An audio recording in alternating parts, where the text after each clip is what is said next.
Indrani Mukherjee accused in the high-profile murder of Sheena Bora. कहते हैं झूठ की बुनियाद पर बनाया गया रिश्ता अक्सर किसी न किसी खूनी मंजर तक ही ले जाता है। और ऐसे रिश्तों के बारे में अक्सर ऐसा कहा जाता है कि जिन रिश्तों में सच्चाई और पारदर्शिता ना हो, इन रिश्तों का कोई वजूद नहीं होता। आज की हमारी कहानी हमें ये बताएगी कि कैसे रिश्तों में एक दूसरे को जानना जरूरी होता है और जिन लोगों को रिश्तों की उलझनें समझ नहीं आती, उन्हें बताना कितना इम्पोर्टेंट होता है, क्योंकि रिश्तों के इसी कंफ्यूजन की वजह से किसी इनोसेंट की जान भी जा सकती है या किसी को जान भी गंवानी पड़ सकती है। आज की इस कहानी में विलन कोई और नहीं बल्कि खुद एक माँ है। वो माँ जिसने बचपन से एक लड़की को पाल पोस कर बड़ा किया। आखिर ऐसा क्या हुआ जो उस माँ को अपनी बेटी की जान लेनी पड़ी? आखिर जन्म देने वाली माँ ही एक बेटी की जान की दुश्मन क्यों बनी? इन सभी सवालों के जवाब आइए जानते हैं आज के इस वीडियो में। ये कहानी है शीना बोरा हत्याकांड की।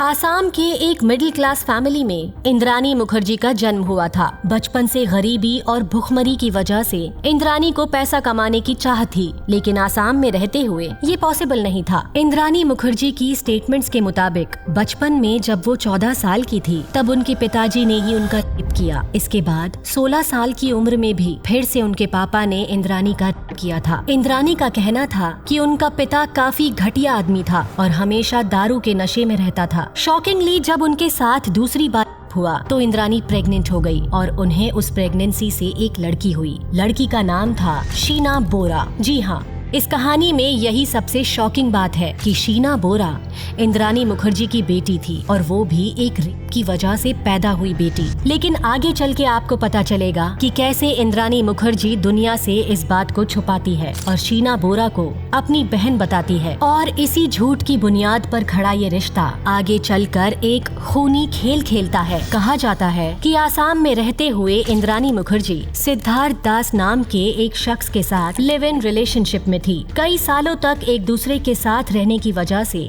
उनका एक बेटा भी हुआ जिसका नाम है Michelle Bora. Live in relationship शादी तक न पहुंचने की वजह से उन्होंने वो रिश्ता खत्म कर दिया और शीना मिखेल को अपने बाप के भरोसे छोड़कर कोलकाता चली गई। वहां उनकी मुलाकात संजीव खन्ना से हुई। धीरे धीरे संजीव खन्ना से बात आगे बढ़ी और प्यार हुआ। फिर पहली बार आधिकारिक तौर पर इंद्राणी मुखर्जी की शादी संजीव खन्ना के साथ हुई। संजीव खन्ना से इंद्राणी को विधि खन्ना नाम की एक लड़की हुई। कुछ साल बाद संजीव खन्ना और इंद्राणी मुखर्जी के बीच कोई अनबन हुई और उन दोनों ने डिवोर्स लेने का फैसला किया। साल 2002 के दौरान डिवोर्स की वजह से अब इंद्राणी का दूसरा रिश्ता भी टूट गया था। इसी वक्त डिवोर्स से पहले इंद्राणी और संजीव मुंबई आ पहुँचे थे। मुंबई में इंद्राणी की मुलाकात पीटर मुखर्जी से हुई। उस समय पीटर मुखर्जी एक बड़ी हस्ती माने जाते थे और उनका काफी बड़ा मीडिया बिजनेस भी था। इंक्स सर्विस नाम का उनका एक चैनल था। बड़े तामझाम को देखते हुए इंद्राणी ने नवंबर 2002 में पीटर मुखर्जी के साथ शादी कर ली। उस समय तक विधि खन्ना, शीना बोरा और मिखेल बोरा सब लोग इंद्राणी मुखर्जी के साथ ही रहते थे। इंद्राणी मुखर्जी ने शीना बोरा और मिखेल बोरा को अपने भाई बहन के तौर पर पीटर मुखर्जी से मिलवाया था और झूठे रिश्तों की यहीं से एक खतरनाक शुरुआत होती है। पीटर मुखर्जी के शबनम मुखर्जी नाम की एक्स वाइफ से राहुल मुखर्जी और रबिन मुखर्जी नाम के 2 बेटे थे। यहाँ राहुल मुखर्जी का नाम याद रखिए क्योंकि इस पूरी कहानी की जड़ यही एक इंसान है।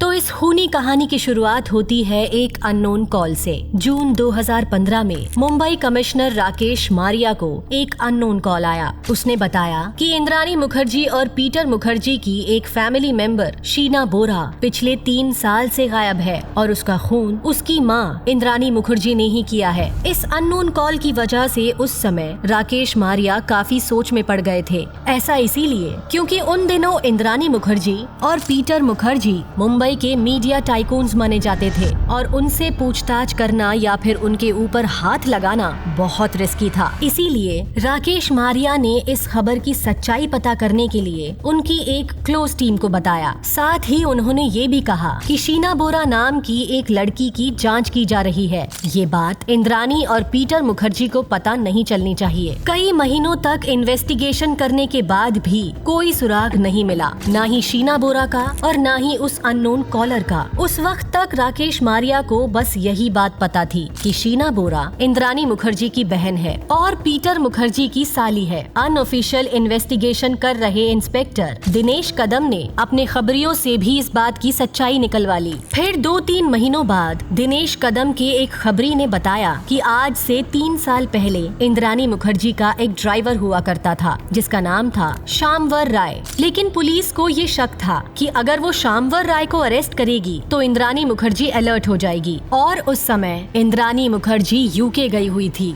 इसीलिए पुलिस ने उनके इंडिया लौटने का वेट किया। जब अगस्त 2015 में इंद्रानी इंडिया लौटी तब पुलिस ने आर्म्स एक्ट के तहत शामवर राय को अरेस्ट कर लिया। थोड़ी खातिरदारी करने के बाद शामवर राय फूट जाता है और फिर एक खूनी कहानी सुनाता है। शामवर राय ने पुलिस को बताया कि आज से 3 साल पहले उसने एक बॉडी को मुंबई से 103 किलोमीटर दूर रायगढ़ के जंगलों में फेंक दिया था। उसने ये भी बताया कि वो बॉडी शीना बोरा की थी जिसे संजीव खन्ना, इंद्रानी मुखर्जी और उसने मिलकर मारा था। पुलिस जब वेरिफिकेशन के लिए शामवर राय को रायगढ़ के जंगलों में ले गई तो उन्हें वहाँ पर एक कंकाल मिला। जाहिर है 3 साल हुए थे जिसकी वजह से बॉडी कंकाल में बदल गई थी। इसके बाद पुलिस को ये पक्का हो गया कि शीना बोरा नाम की लड़की का खून तो हुआ है। शामवर राय ने बताया था कि खून 24 अप्रैल 2012 को किया गया था। इसके बाद उसी रात बॉडी को रायगढ़ लाकर जलाया गया और बचे हुए पार्ट्स को दफनाया गया था और उसी के ये कंकाल मिले थे। पर अब इंद्रानी मुखर्जी और संजीव खन्ना को कैसे घेरे? इसके लिए पुलिस ने इंद्रानी मुखर्जी, संजीव खन्ना और शामवर राय के कॉल रिकॉर्ड्स निकाले। शामवर राय ने बताया था कि मर्डर करने के बाद इन तीनों ने मिलकर बॉडी को ठिकाने लगाया था। कॉल रिकॉर्ड से ये पता चला कि 24 अप्रैल को ये तीनों मर्डर से लेकर बॉडी ठिकाने लगाने तक साथ थे। इससे राकेश मारिया को ये कंफर्म हो गया कि इस केस में इंद्रानी मुखर्जी की इन्वॉल्वमेंट है। इसके बाद 25 नवंबर 2015 की शाम को पुलिस ने इंद्रानी मुखर्जी को अरेस्ट कर लिया। इसी के साथ कोलकाता से संजीव खन्ना को भी गिरफ्तार कर लिया था। पूछताछ करने पर पुलिस को कुछ ऐसा पता चलता है जिससे सबके होश उड़ जाते हैं। अरेस्ट के 24 घंटे बाद ही पुलिस को इंद्रानी मुखर्जी से पता चलता है कि शीना बोरा असल में उसकी बहन नहीं बल्कि बेटी है। ये बात सुनकर खुद पीटर मुखर्जी भी शॉक हो गए थे। उन्हें तो लग रहा था कि वो उनकी साली है।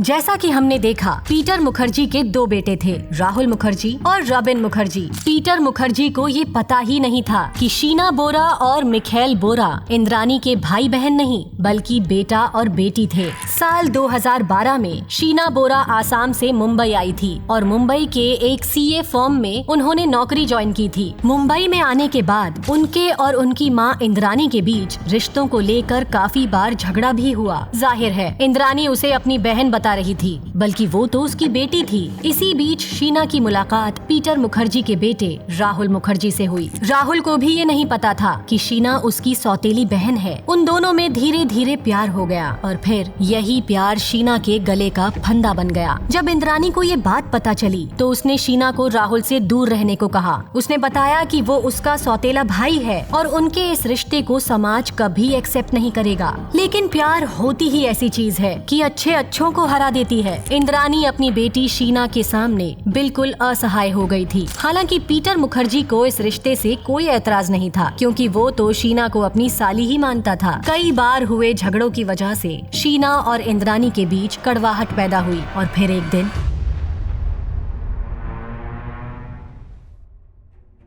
इंद्रानी मुखर्जी ने अपने ड्राइवर श्यामवर राय को विश्वास में लिया और एक्स हस्बैंड संजीव खन्ना को भी इस साजिश में शामिल किया। इंद्रानी ने संजीव को ये लालच दी थी कि वो शीना को रास्ते से हटाकर उसकी सारी वेल्थ संजीव की बेटी विधि को दे देगी। इसी लालच में संजीव भी कोलकाता से मुंबई आ गया। फिर 24 अप्रैल 2012 के दिन इंद्रानी मुखर्जी ने शीना बोरा को कॉल करके मुंबई के बांद्रा के नेशनल कॉलेज के पास बुलाती है। उस समय शीना बोरा राहुल के साथ ही थी और राहुल ने ही शीना बोरा को इंद्रानी के पास छोड़ा था। राहुल के बयान के मुताबिक जब उसने शीना बोरा को कार के पास छोड़ा था तब कार में इंद्रानी मुखर्जी, ड्राइवर श्यामवर राय और एक अननोन इंसान यानी संजीव खन्ना मौजूद था। शीना बैक सीट पर इंद्रानी के पास बैठी और कार निकल गई। इसके बाद ड्राइवर के बयान के मुताबिक उन्होंने शीना को पानी पिलाया जिसमें बेहोशी की दवा मिलाई गई थी। जैसे ही शीना ने पानी पिया शीना बेहोश हो गई। इस दौरान गाड़ी बांद्रा के आसपास ही घूम रही थी। फिर जब शीना बेहोश हुई तो गाड़ी एक जगह रोकी गई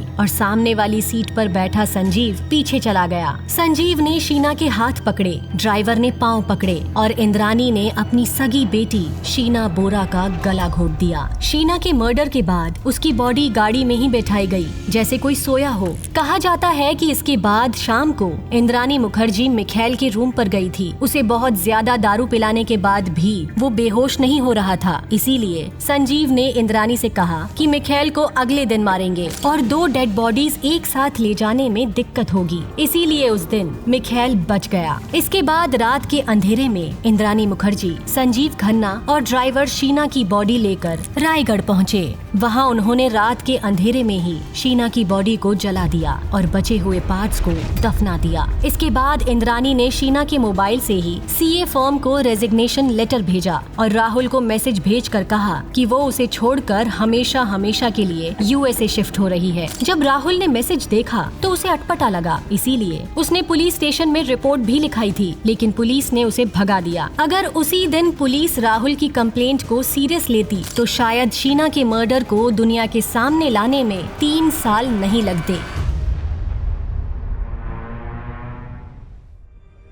झूठ की बुनियाद पर बने इन फर्जी रिश्तों ने शीना बोरा की जान ले ली। इंद्रानी ने पुलिस को बयान में ये कहा था कि शीना उसे ब्लैकमेल भी करती थी और पैसे भी मांगती थी। साथ ही ये धमकी देती थी कि वो दुनिया को उसके और इंद्रानी के रिश्ते के बारे में बता देगी। पुलिस ने इंद्रानी को अरेस्ट कर लिया। साथ ही कुछ दिनों बाद पीटर मुखर्जी को भी अरेस्ट कर लिया गया। पुलिस को ये शक था कि पीटर मुखर्जी को ये पता था कि शीना का मर्डर हो गया है, लेकिन उसने पुलिस को बताया नहीं। इंद्रानी का केस ट्रायल अभी चल रहा है। 4 साल जेल में बिताने के बाद इंद्रानी को कोर्ट ने बेल दे दी। पीटर मुखर्जी को भी बेल मिल गई। इसके बाद पीटर मुखर्जी और इंद्रानी मुखर्जी ने साल 2019 में डिवोर्स ले लिया और अब इंद्रानी अपनी बेटी के कत्ल में कोर्ट के चक्कर काट रही है। कभी वो कहती है कि शीना जिंदा है, कभी कहती है मैंने उसका मर्डर नहीं किया। पर सच तो अब दुनिया के सामने उजागर हो चुका है। अगर आपको इसी तरह की क्राइम मिस्ट्री स्टोरी सुनना पसंद है तो हमारे चैनल को सब्सक्राइब कर लीजिए और इस वीडियो को लाइक और शेयर कीजिए। और नेक्स्ट वीडियो में आप किस केस पर सुनना चाहेंगे कमेंट में बताएं।